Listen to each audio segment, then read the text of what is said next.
We understand listening as a critical practice, an active practice that develops and enhances awareness.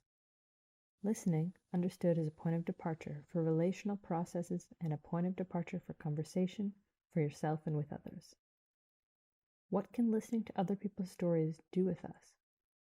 How can we bring a spatial and collective aspect to listening? Can listening be understood as a collective spatial practice? The space in which we live can be seen through different perspectives. Space can be a place of meeting, a place of fear, a place of resistance. Environments are designed, but by and for whom? This condition seems to be very, very deep, that me as a female body needs some kind of excuse, that I feel the urge to communicate with my environment why I have this, or the allowance to actually just hang out here. Squat the place with your presence. Try to avoid to be read as somebody who's waiting. Rather than rushing through the space, I've begun to see that textures or the smells or the environment, there's things that are really interesting here. They begin to understand that you might be left out from the group because you can't move as fast as everybody else. So it just starts a whole new conversation. If you argue that you should start from difference rather than add difference, what does that mean in terms of the kinds of teaching that you do, the kinds of activities that you do, the workshops, how it affects how people literally learn the subject? Again, not just you need to know this about disabled people, but how you think about the world and your place and the place of other people in it. The city's full of traces of history.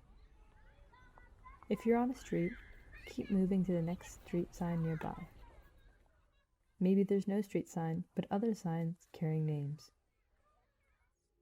What names do you see? Do you know the stories behind them? No one understands how hard it is for us to breathe. How hard it is for us to wake up and exist. To be ourselves, when the whole world is telling us not to. From being pushed, shoved, kicked, followed, spat on, physically and mentally harassed.